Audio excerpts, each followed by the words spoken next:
कि भीम जो पानी को ये चबूतरा को ठोक रहे थे तो दुर्योधन को मालूम पड़ रहा है कि भीम पानी थपथपा रहा है। तुरंत धोती को ठेहुना के ऊपर खींच लिया, शौकनी जूता मोजा खोल के हाथ में ले लिया।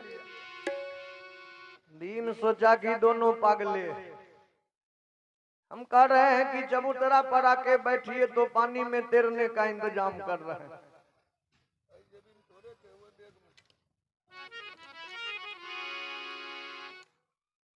तो चबूतरा तक भी अगर भीम और ये दुर्योधन और शौकनी दोनों जाता तब न पता लगता कि सच में चबूतरा है। चबूतरा तक नहीं गया, इशारा किया है भीम मेरे पास आओ। भीम आके कहा कहिए भैया। दुर्योधन कहा कि तू पीछे पीछे चलो और मैं आगे आगे चलूंगा। भीम कहा ऐसा क्यों? दुर्योधन कहा ऐसा इसीलिए कि तू आगे आगे चलते हो तो हमको धोखा होता है, हम खुद ही आगे आगे चल के मकान को देखेंगे। भीम मन में सोचे कि बात तो यही सही होगा, क्योंकि आगे आगे हम चल के जो जो इनको दिखाएंगे वो सब इनको उल्टा दिखाई देगा। और जब ये चबूतरा को तालाब मान ही रहे हैं तो तालाब को अवश्य ये चबूतरा मानेंगे ना, तो क्यों ना दोनों को तालाबे वाला रास्ता हम पकड़ा दें। दो चार डुबकी मारेगा दोनों का मन भी पवित्र हो जाएगा। भीम कहा कि ठीक है भैया कोई बात नहीं, आप ही आगे आगे चलिए मैं पीछे पीछे चलूंगा, लेकिन जरा दक्षिण के ओर चलिए भैया, बड़ा सुंदर सुंदर वस्तु है देखने वाला। दोनों को तालाबे वाला रास्ता पकड़ा दिया भीम। अब आगे दुर्योधन है, पीछे शौकनी है, उनके पीछे भीम जा रहा है। 10 कदम जब आगे बढ़ा ना दुर्योधन तो सामने तालाब था, लेकिन दुर्योधन चिल्लाने लगा है मामू इसका ना नाम चबूतरा है, बाहर बनाने वाला कारीगर सारा कला डाल दिया है चबूतरा को बनाने में। हे मामू जरा चलिए तो उस पर चल के बैठते हैं फिर आगे चलेंगे। अब पीछे पीछे जो भीम थे मन ही मन सोचे कि कह दे कि ये चबूतरा नहीं तालाब है, फिर सोचे कि नहीं नहीं अभी अगर टोक देंगे तो हम ही पर बिगड़ जाएगा, जाने देते पवित्र जल है ये है। 2-4 डुबकी मारेगा दोनों का मन भी पवित्र हो जाएगा। तो भीम रोका नहीं दोनों को, बड़े तेजी से दुर्योधन पांव बढ़ाता जा रहा है। लेकिन जो ही चबूतरा का सीढ़ी समझ के पांव रखना चाहा तो दुर्योधन झट आगे बढ़ा, गिरा कुंड में पैर, एक बार छपाक से पानी में न गिरा। अब जब तक पीछे से शौकनी संभलते हैं ऊपर से शौकनी भी, अब नीचे भांजा ऊपर मामू दोनों डुबकी मार रहे हैं।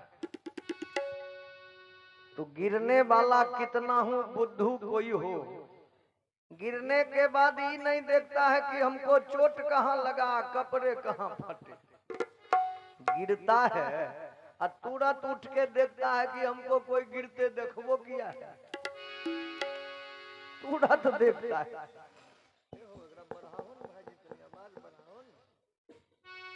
लेकिन देखने वाले कोई इंसान क्यों नहीं हो, किसी को भी अचानक गिरते देख के कोई भी हंसने लगते। अब दोनों जो डुबकी मार रहे थे, भीम जो ऊपर में ठहाका लगाना शुरू किए तो बंदे नहीं कर रहे हैं। बोलिए वृंदावन बिहारी लाल की जय। भीम ठहाका मार रहे हैं दोनों को डुबकी लगाते देख। अब दुर्योधन जो भीम को हंसते देखा आग बबूला ना हो गया। दुर्योधन डांटने लगा है भीम पहले क्यों नहीं कहा कि ये चबूतरा नहीं तालाब है, जब हम गिर गए तब तुम हंस रहे हो, यही बेइज्जती करवाने लाए थे हमको। भीम कहा है भैया हम आपको वहां बोले चबूतरा पर बैठने तो आपको विश्वास नहीं हुआ हम पर, और आपने खुद कहा कि तू पीछे चलो मैं आगे चलूंगा। इसमें हमारा क्या गलती है भैया? तो आप इतना क्रोधित मत बनिए, क्योंकि जिस जल में आप गिरे हैं ये कोई दूषित जल नहीं, बड़ा पवित्र जल है भैया। आपका कपड़े न भीगा है तो ये घर भी तो आप ही का है, आप कोई पराये थोड़े। तब भीम उन्हें समझा बोले, यह क्रोध अकारण मत करिए, आहो मैं कपड़ा ला कर देता हूँ, भाई चल कर धारण।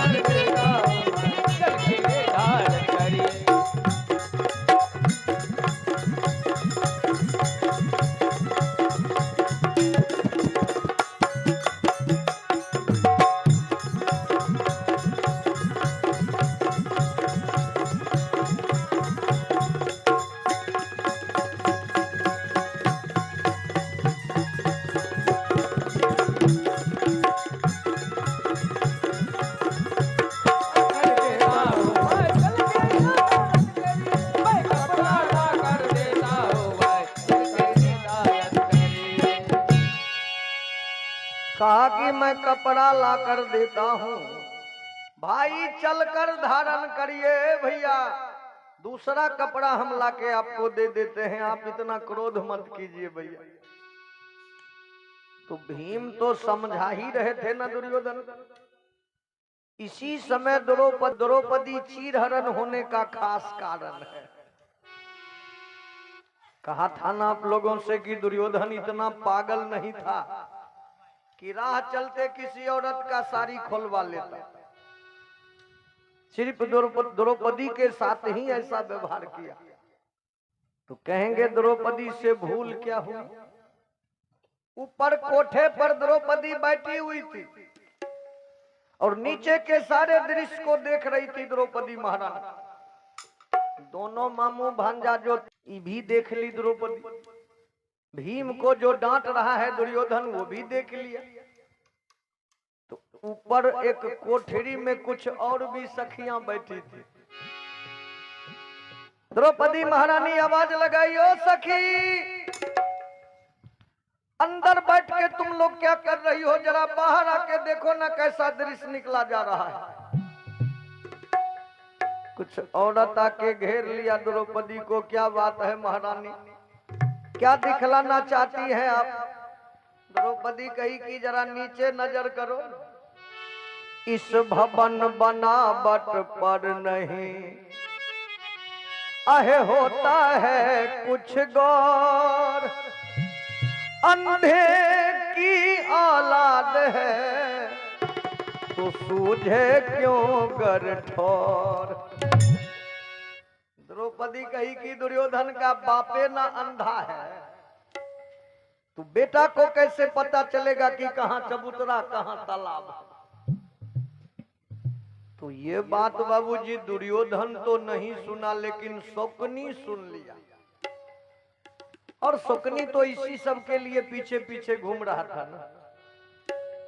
शकुनी सुन लिया द्रौपदी के आवाज को। शकुनी कहा है दुर्योधन, लानत है तेरे जिंदगी पर दुर्योधन। द्रौपदी औरत होके तुमको ललकार रही है, अभी तक तुम इसके घर में हो। चुल्लू भर पानी में डूब के मर जा दुर्योधन। दुर्योधन कहा है मामू क्या अनाप शनाप बक रहे हैं आप? मैं कैसे चुल्लू भर पानी में डूब के मर जाऊं? अरे ऊपर से द्रौपदी क्या कर रही है ये नहीं सुना है तू? दुर्योधन कहा कि द्रौपदी कुछ बोली जरूर है।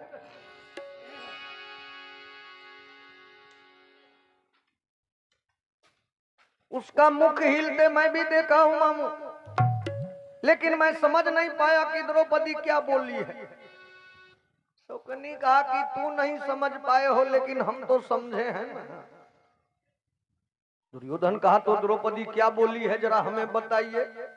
तो शौकनी ने दुर्योधन को अहो तभी दिलाई याद, कहती है तुझे द्रौपदी अंधे की औलाद। अरे द्रौपदी ऊपर से तुमको अंधा का बेटा अंधा कह के ललकार रही है, तो लानत है तेरे जिंदगी पर दुर्योधन कि कोई औरत तुमको अंधा का बेटा अंधा कह के ललकार दे। बड़का साउंड कम कर दो, कम कर दे।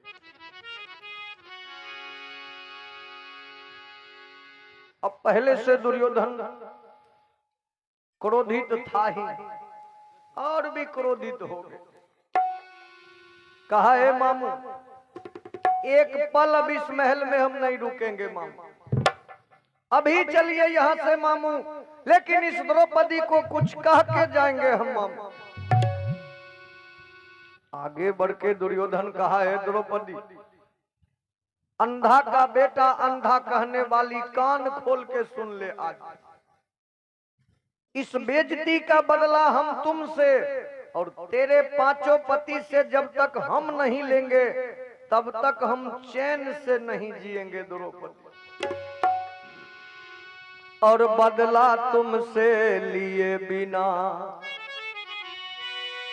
कब भाता है आराम हमें, जब तक मैं बदला ना ले लूं तब तक जलपान हराम।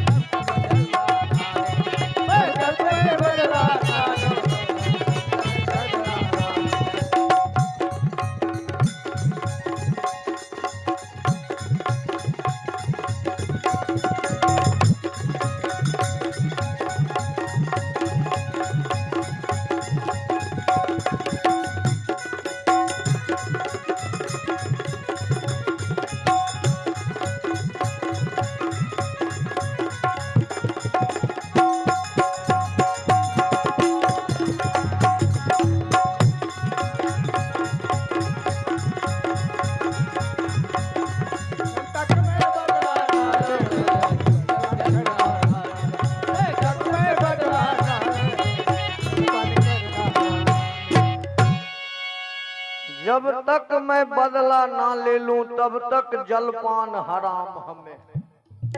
एक दाना मैं मुख में नहीं डालूंगा द्रौपदी इस समय से।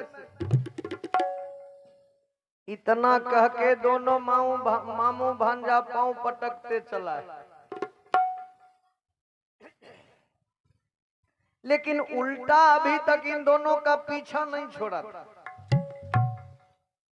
कहे थे ना कि मैदानव राक्षस पहले कहा था कि कच्ची जमीन मालूम देगा पक्की जमीन है, पक्की जमीन मालूम देगा कच्ची जमीन। निकलने का गेट मालूम पड़ेगा दीवार है, और दीवार मालूम पड़ेगा यही निकलने का गेट है। तो मकान के अंदर था न दोनों, अभी तक उल्टा पीछा नहीं छोड़ा था दोनों का। जिधर गेट था उसको तो दीवार समझ लिया, और जहां पर दीवार है उसी को निकलने का गेट समझ के इतना कहकर कुछ आगे बढ़, जब पहुंचा द्वारे तक जाकर, लेकिन वह द्वार नहीं दीवार रहा, गिर पड़ा वही टक्कर।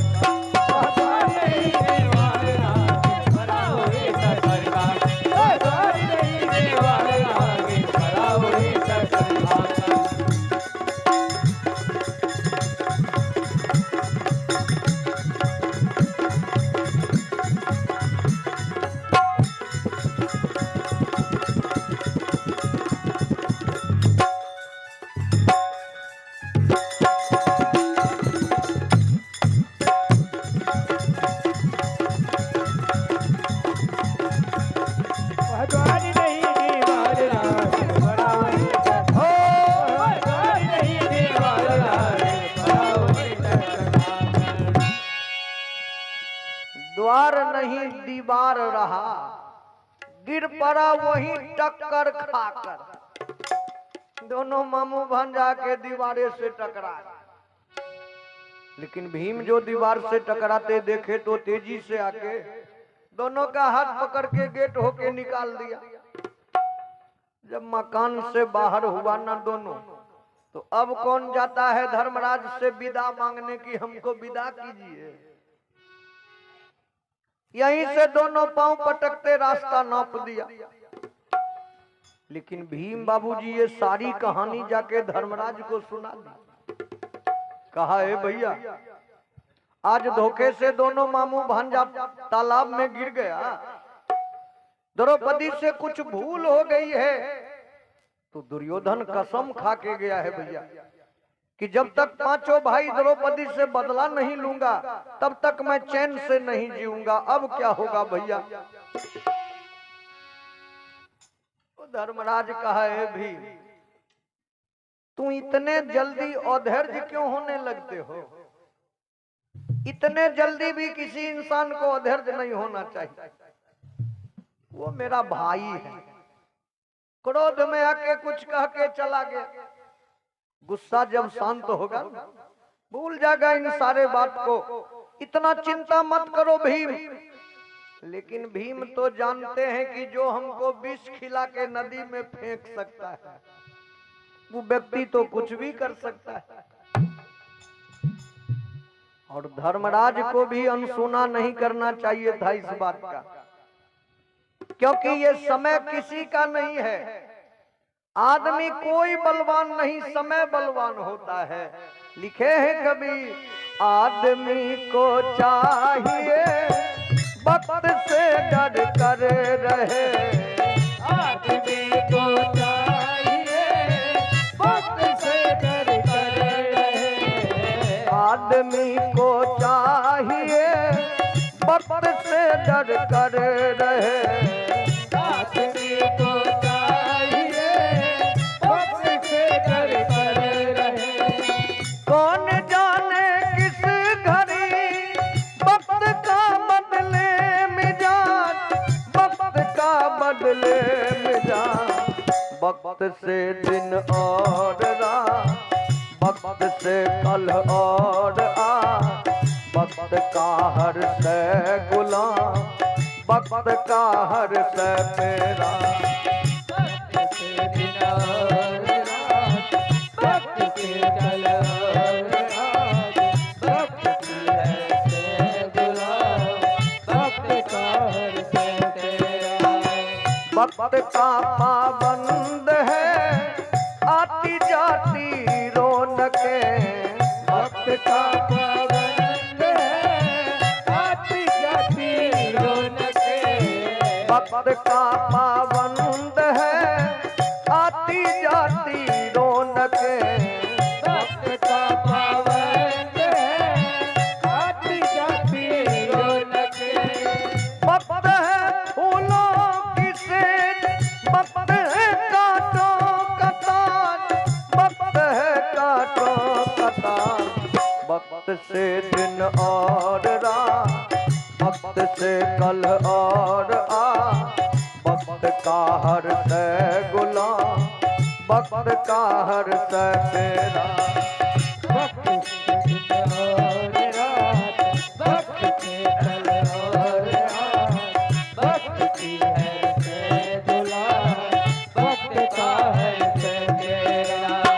वक्त का हर से मेरा, वक्त का हर से मेरा।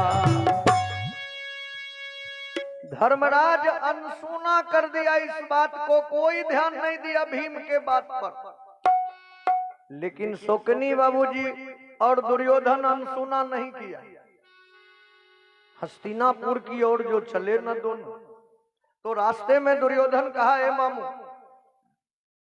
जल्दी कोई उपाय बताइए हमको उन 5 भाई और द्रौपदी से एक साथ बदला लेने का, क्योंकि जब तक मैं बदला नहीं लूंगा तब तक मैं एक दाना मुख में अभी समय से नहीं डाल सकता।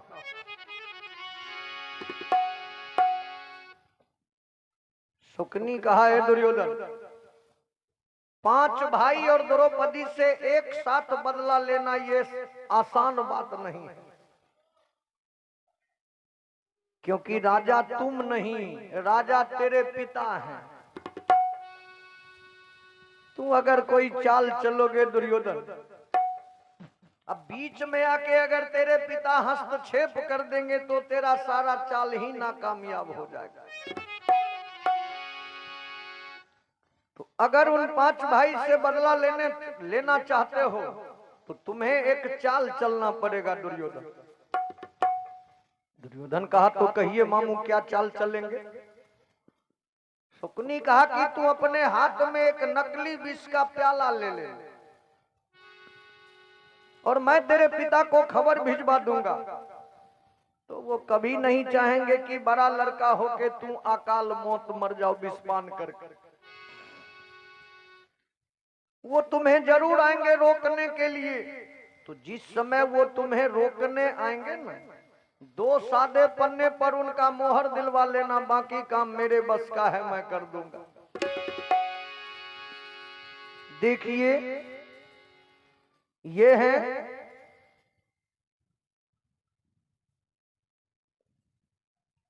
डाक बाबू गम्हरिया, इनके ओर से 51 रुपए का आशीर्वाद प्राप्त हुआ है हमें। हम डाक बाबू के चरणों में प्रणाम करते हैं आशीर्वाद के लिए। और इनका एक फरमाइश है एक भजन सुनाने के लिए, तो मैं जगह मिलने पर इनको पास दे देता हूं। कहानी को थोड़ी आगे बढ़ा लो।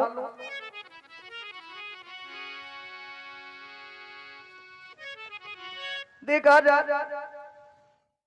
हम निवेदन कर रहे थे कि दुर्योधन को सारा बात बता दिया शकुनी रास्ते में।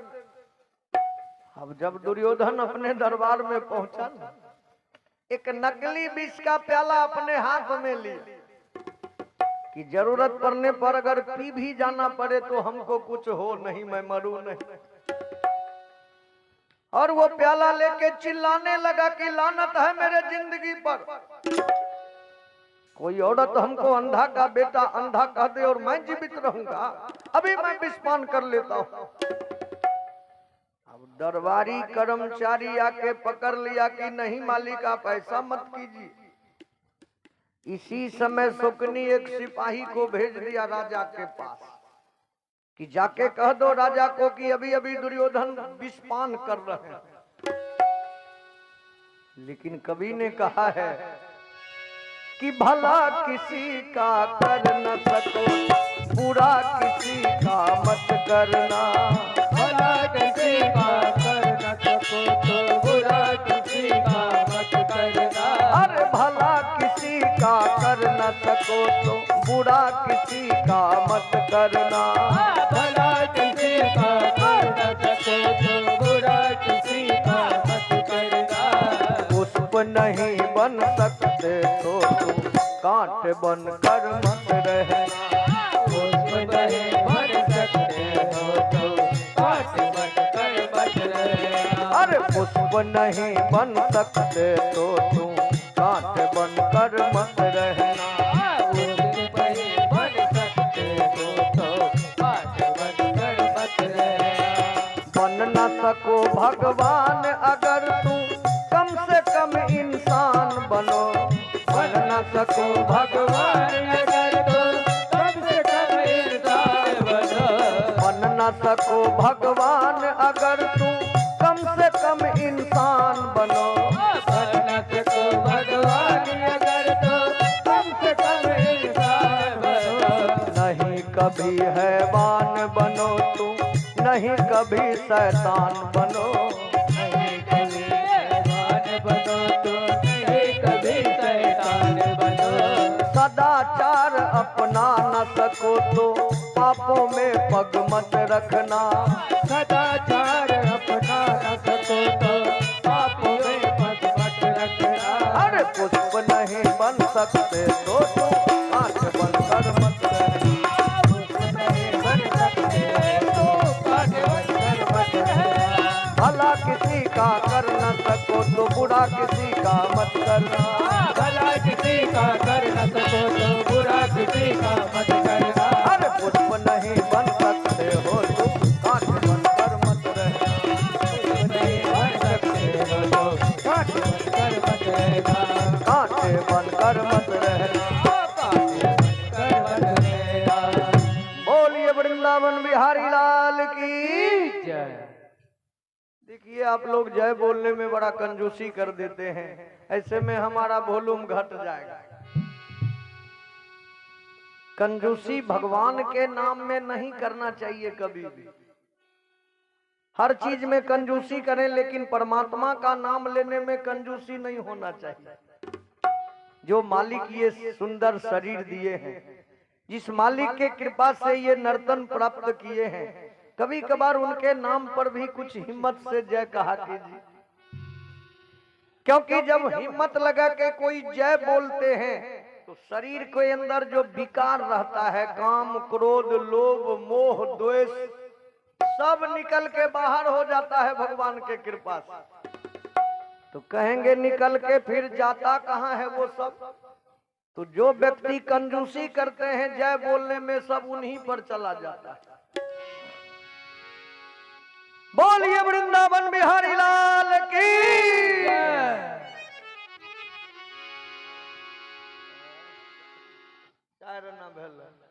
धीरे धीरे पूरे एगो गांव में 3 गो कंजूस रहे।